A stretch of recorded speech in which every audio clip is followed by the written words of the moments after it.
你看这个矿泉水瓶都能把这个墙，你看敲成这样子，你看，这个没有用手哦，用矿泉水瓶。哇，这我都斜了啊！这错位现在估计得30公分都得多了，是吧？对。A two-story small grocery store in Bihai City, Guangxi, collapsed on the afternoon of September 30. A structure facing the street was captured on camera, instantly turning into a pile of rubble, trapping individuals beneath it. 4 people were injured in the accident, 2 seriously and 2 mildly, and the cause of the mishap is still under investigation. A massive sinkhole emerged on September 21, 2023, when a section of the road surface caved in front of the Beijing 60th Road Tunnel. While no one was injured, it was evidently the result of poor construction. On September 18, 2023, a section of the auxiliary road of the Foshan Ring Road collapsed, leading to some cars falling and potential injuries. In mainland China, there have been frequent collapses of roads, bridges, and buildings under the rule of the Chinese Communist Party. Many of these incidents were a result of shortcuts taken during construction, inadequate quality control, and insufficient safety inspections, which led to substandard construction projects known as Tofu-Dreg projects. One of the most defining characteristics of China is its disregard for human life and safety in the pursuit of profit. On July 6, 2023, 2 moving vehicles plunged into a deep gap on the Yanguang Expressway in Xi'an due to an unexpected breach in the bridge deck. The vehicles immediately caught fire. Fortunately, the conditions of all 3 occupants were not life-threatening, and they were promptly rescued. Videos of the incident, depicting a terrifying scene, quickly went viral online. The video shows a sedan and a minivan crashing into the gap in the bridge. The impact is so severe that the cars burst into flames, resulting in a plume of black smoke and fire that eventually engulfed the vehicles. On August 18th, as a result of heavy rainfall in Longhua, Shenzhen, there was a road surface collapse in a city village, with some vehicles becoming trapped in the pit. According to the Shenzhen Emergency Management Bureau, the collapsed area measures approximately 10 meters in length, 7 meters in width, and 4 meters in depth. 3 residential buildings, housing 261 people, were promptly evacuated, and fortunately, there were no reported casualties.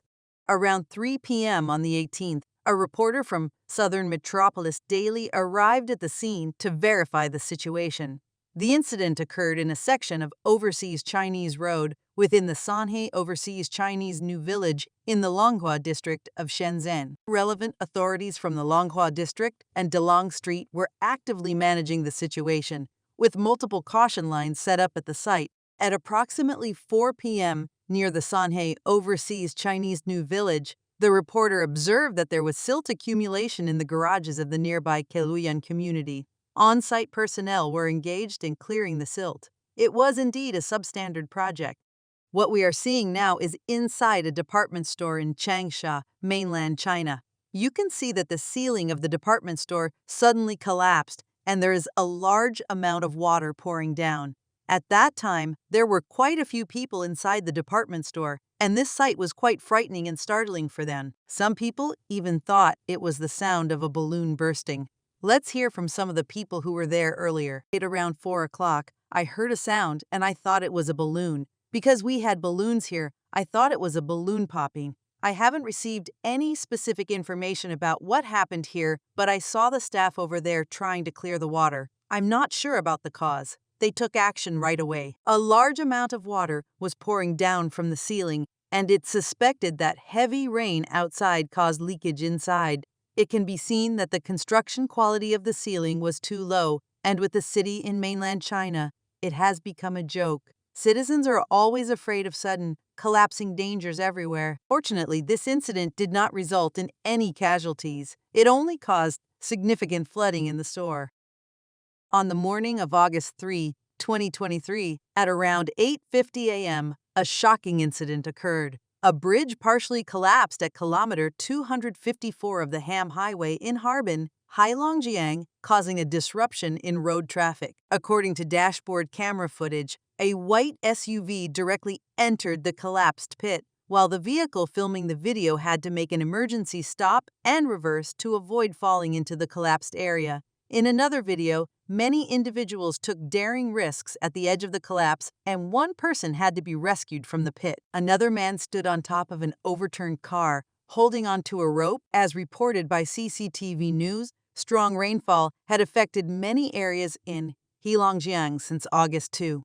Floodwaters breached parts of the bridge's roadbed, leading to the road's collapse and a halt in traffic. Eyewitnesses who passed through this area stated that less than 5 minutes after the collapse, 2 small cars accidentally fell into the collapsed area, one of which was the white SUV. This accident is highly perilous, especially considering that highway speeds are typically high, leaving drivers with minimal reaction time. To ensure safety, traffic controls were implemented at the accident site. Currently, the exact cause of the bridge's partial collapse is unclear, and this is a matter of great concern. It could be attributed to issues related to bridge design, construction quality, or routine maintenance, or it might be due to the roadbed erosion caused by heavy rainfall. Around 5 p.m. on June 27, a sudden collapse occurred on the south section of Qingyun Bridge, Zhongshan North Road, Zhuzhou, Jiangsu. The cars passing through this area at that very moment ended up tumbling into a huge. From the video footage, we can see that a bus had just passed by, and as it did, cracks appeared on the road surface, gradually expanding. Right after the bus, a small car fell headfirst into the pit. The front part of the vehicle was submerged in the hole, while most of the rear remained outside. By 7 p.m., some shopkeepers reported that the scene was still cordoned off. Police officers were present to maintain order. Cranes were lifting the trapped vehicles, and excavators were on site for disposal. Why did the road surface collapse? Some netizens suggested that it was evidently due to excessive groundwater pumping. The official findings on the ground collapse have not been made public. It is evident that the magnitude of this collapse would have been averted had there been no compromises in the construction quality. On April 29, 2022, at approximately 12:24 p.m., a particularly significant residential self-built house collapse incident occurred in Panshuan, Jinping Community, Jinshanqiao Street, Wangcheng District, Changsha City, Hunan Province. This incident resulted in 54 fatalities, 9 injuries, and direct economic losses, totaling 90.78 million RMB. Recently, the investigative report on a particularly significant residential self-built house collapse incident in Changsha, Hunan, was reviewed and approved by the State Council at its executive meeting. The investigation, conducted by the State Council Accident Investigation Team, concluded that this incident was the result of illegal and unauthorized construction by homeowners, including additional floors and structures for rental purposes. Local party committees, governments, and relevant departments failed to diligently regulate and address the risks and hazards associated with these illegal constructions.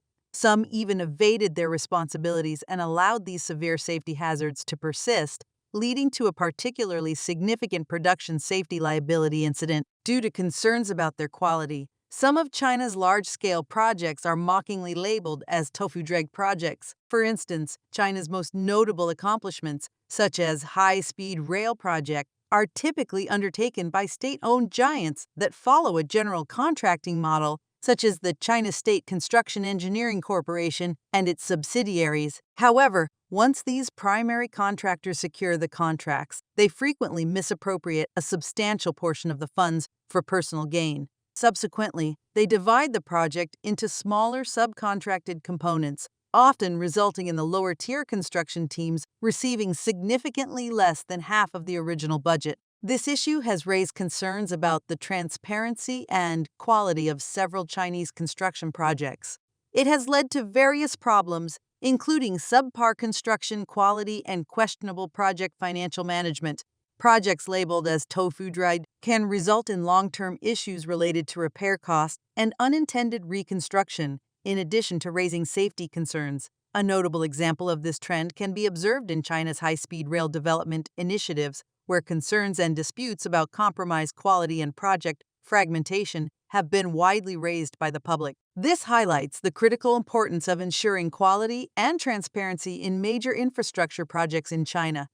The existence of Tofu-Dreg projects in China's large-scale construction industry has given rise to concerns for several reasons. One major issue is the financial constraints faced by the construction entities involved in these projects. In response to these constraints, construction companies may compromise the quality of their work to protect their profit margins, which can lead to potential issues with the project's quality. This ultimately results in the unflattering label of a Tofu-Dreg project. The cooperation between general contractors and subcontractors is crucial, even though the specific operational aspects of these projects aren't often made public. In this dynamic, it is typical for subcontractors to experience payment delays, which frequently leads to increased tensions between the two parties. These disagreements occasionally turn into open debates in which the parties expose the inner workings and difficulties of the building process, highlighting the troublesome elements that lead to the development of Tofu-Dreg projects.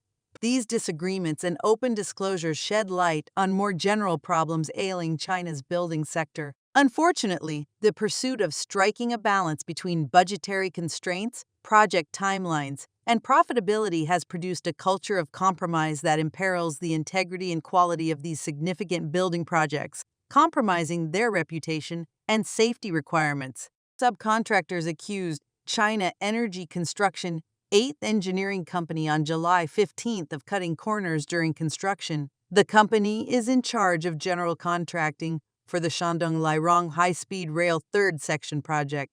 Although subcontractors stated that the design length of the piles was 14.5 or 15.5 meters, CECE ordered Sanji Corporation to pour concrete when the piles were driven to 10 or 13 meters, and about 90% of the piles had problems like this. In the context of construction projects in China, inadequate planning for the project's foundation often leads to significant future complications.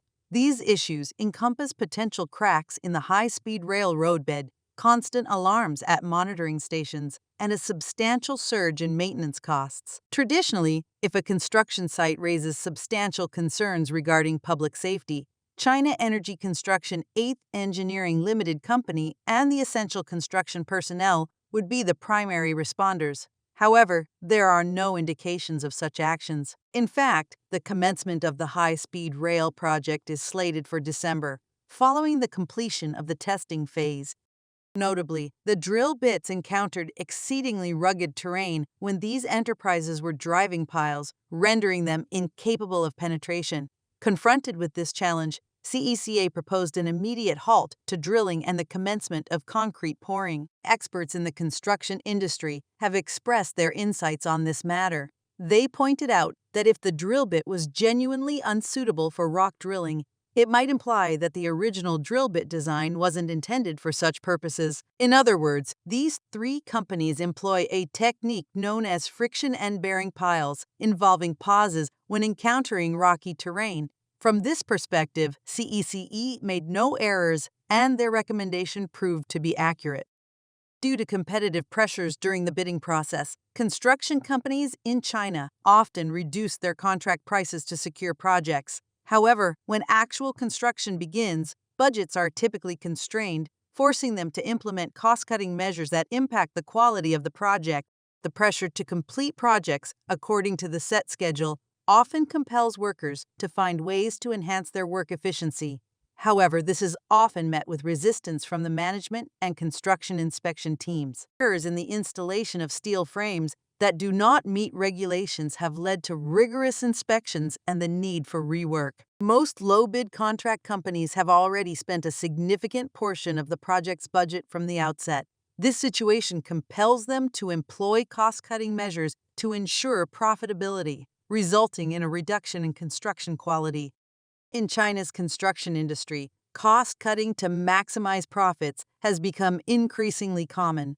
Companies often believe that the design institutes have already factored in excess within the plans, allowing them to implement cost-cutting without fear of leadership scrutiny. These issues highlight the lack of clarity in ensuring quality and safety in the Chinese construction industry and reveal the potential problems associated with low-cost and time-pressure approaches in construction projects.